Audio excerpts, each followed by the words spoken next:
आप सभी को जय मसीह की, प्रेज द लॉर्ड। आप सभी का हमारे YouTube चैनल स्वर की रोटी में बहुत बहुत स्वागत है। पिछले दिनों हम जिस विषय पर मनन करने का प्रयास कर रहे थे वो था 5 बातें जो हमें आगे बढ़ने के लिए जानना ज़रूरी है। आज उसी विषय के हम तीसरे भाग पर मनन करने का प्रयास करेंगे। आज का बाइबल पाठ हमें मिलता है लूका रचित सुसमाचार उसका 9 अध्याय उसके 57 पद से लेकर 62 पद तक, जहाँ इस प्रकार से लिखा है। जब वे मार्ग में जा रहे थे तो किसी ने उससे कहा, जहाँ जहाँ तू जाएगा मैं तेरे पीछे हो लूँगा। यीशु ने उससे कहा, लोमड़ियों के भट्ट और आकाश के पक्षियों के बसेरे होते हैं, पर मनुष्य के पुत्र को सिर धरने की भी जगह नहीं। उसने दूसरे से कहा, मेरे पीछे हो ले। उसने कहा, हे प्रभु, मुझे पहले जाने दे कि मैं अपने पिता को गाड़ दूं। उसने उससे कहा, मरे हुओं को अपने मुर्दे गाड़ने दे, पर तू जाकर परमेश्वर के राज्य की कथा सुना। एक और ने भी कहा, हे प्रभु, मैं तेरे पीछे हो लूँगा, पर पहले मुझे जाने दे कि अपने घर के लोगों से विदा ले आऊँ।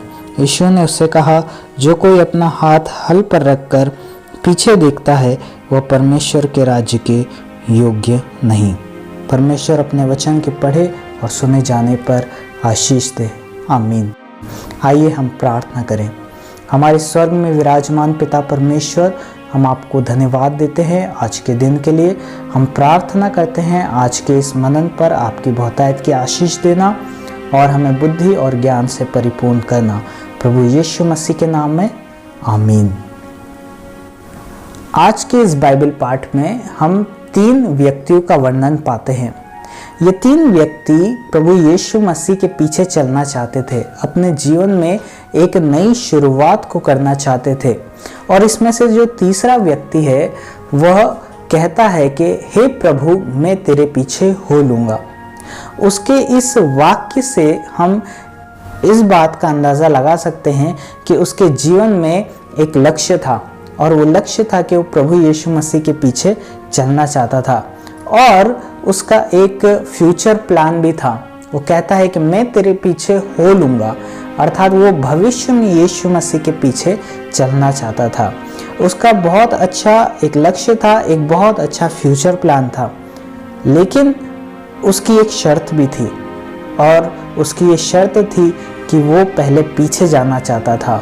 वो कहता है कि पहले मुझे जाने दे कि मैं अपने लोगों से विदा ले आऊं। इसका अर्थ है कि वो कहना चाह रहा है कि प्रभु, मैं अपने जीवन में आगे बढ़ना चाहता हूँ, प्रभु मैं अपने जीवन में आपके पीछे चलना चाहता हूँ, लेकिन इससे पहले मैं पीछे जाना चाहता हूँ। मेरी प्राथमिकताएं पहले पीछे जाने में हैं। मेरे प्रियो, आज के इस घटना के द्वारा परमेश्वर का वचन हमें तीसरी बात सिखाना चाह रहा है। यदि हम अपने जीवन में आगे बढ़ना चाहते हैं, यदि हमें अपने जीवन में नई शुरुआत करनी है, तो हमें अपनी प्राथमिकताओं को बदलना होगा। ये व्यक्ति यीशु मसीह के पीछे चलना चाहता था। इसका बहुत एक अच्छा लक्ष्य था, इसका बहुत एक अच्छा फ्यूचर प्लान था, लेकिन इसकी प्राथमिकताएं गलत थी। इसकी प्राथमिकता आगे बढ़ना होना चाहिए थी, इसकी प्राथमिकता प्रभु यीशु मसीह के पीछे चलना होना चाहिए थी, लेकिन इस व्यक्ति की प्राथमिकता पीछे जाने में थी और इसलिए प्रभु कहता है कि वह मेरे योग्य नहीं।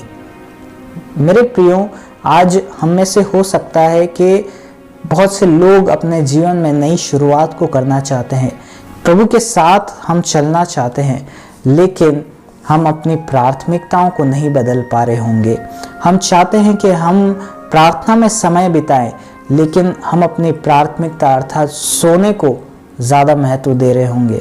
हम चाहते हैं कि हम सेहतमंद जीवन जिए, लेकिन हम अपनी प्राथमिकताएं अर्थात शराब और नशे को हम नहीं छोड़ना चाहते हैं। हम चाहते हैं कि हम स्वर्ग जाएं, अनंत जीवन को पाएं, लेकिन हम अपनी प्राथमिकताएं अर्थात पापमय जीवन को हम नहीं बदलना चाहते होंगे। मेरे प्रियो, ये बहुत ज़रूरी है कि इससे पहले कि हम प्रभु यीशु मसीह के पीछे चले, हमें अपनी प्राथमिकताओं को बदलना होगा।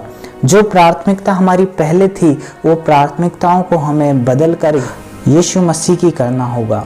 आप में से बहुत से लोग उस धनवान व्यक्ति को जानते होंगे।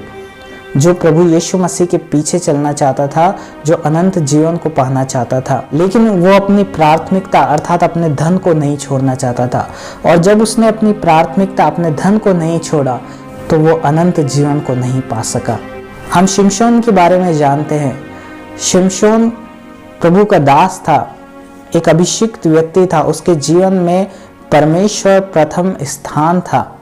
परमेश्वर का आत्मा, परमेश्वर का अभिषेक उसका प्रथम स्थान था। और उसके कारण, उस अभिषेक के कारण वो अपने शत्रुओं को नष्ट कर डालता था। कितने ही शत्रुओं को उसने नष्ट कर दिया था। लेकिन जब उसकी प्राथमिकताएं बदली, जब उसकी प्राथमिकता परमेश्वर से हटकर दलीला हो गई, तब वो अपने अभिषेक के जीवन में आगे नहीं बढ़ सका। उसके अभिषेक का जीवन खत्म हो गया। मेरे प्रियो, आज आपकी प्राथमिकताएं क्या है? क्या आपकी प्राथमिकताएं परमेश्वर हैं? क्या आपकी प्राथमिकताएं परमेश्वर का वचन है? यदि आप अपने जीवन में आगे बढ़ना चाहते हैं, अपने जीवन में एक नई शुरुआत करना चाहते हैं, तो आपकी प्राथमिकताएं बदलनी चाहिए। हम सब अपने जीवन में बीज तो बोना चाहते हैं, लेकिन हमारी प्राथमिकता पीछे देखने में होती है। हम अपने जीवन में उन्नति तो करना चाहते हैं, लेकिन हम अपनी प्राथमिकताओं को नहीं बदलना चाहते हैं। मेरे प्रियो, हमें यीशु मसीह को प्रथम स्थान देना होगा। यीशु मसीह सेकंड नहीं है। यीशु मसीह को दूसरा स्थान नहीं देना है, बल्कि यीशु मसीह को हमें पहला स्थान देना है। यदि हमें अपने जीवन में आगे बढ़ना है, यीशु मसीह हमारा प्रथम होना चाहिए। यीशु मसीह हमारी प्राथमिकता होनी चाहिए, दूसरी नहीं। मेरे प्रियो, यदि आज अपने जीवन में कई बार प्रयास किए हैं आगे बढ़ने का, कई बार आपने अपने जीवन की नई शुरुआत करने का प्रयास किया है, लेकिन आप आगे नहीं बढ़ पा रहे हैं, इसका अर्थ है कि आपने अपनी प्राथमिकताओं को नहीं बदला है। आपने अभी तक यीशु मसीह का स्थान दूसरा रखा है और इसलिए आप असफल होते हैं। आज का वचन हमें सिखा रहा है, हमें बता रहा है कि यदि हम अपने जीवन में आगे बढ़ना चाहते हैं तो हम अपनी प्राथमिकताओं को बदलें। यीशु मसीह को हम प्रथम स्थान दें, न कि दूसरी बातों को। जब हम अपने जीवन में यीशु मसीह को प्रथम स्थान देंगे तो स्वतः ही हम अपने जीवन में आगे बढ़ने लगेंगे। परमेश्वर आपको इस मनन के द्वारा बहुतायत की आशीष दे। आइए हम प्रार्थना करें। हमारे स्वर्ग में विराजमान पिता परमेश्वर, हम आपको धन्यवाद देते हैं आज के दिन के लिए। हम प्रार्थना करते हैं कि आज ऐसे वो लोग जिन्होंने अपने जीवन में अपनी प्राथमिकताओं को नहीं बदला है, आपके आत्मा के द्वारा वो अपनी प्राथमिकताओं को बदलने वाले हो सके। प्रभु आप दया करें, अनुग्रह करें। प्रभु यीशु मसीह के नाम में आमीन। सबको जय मसीह की।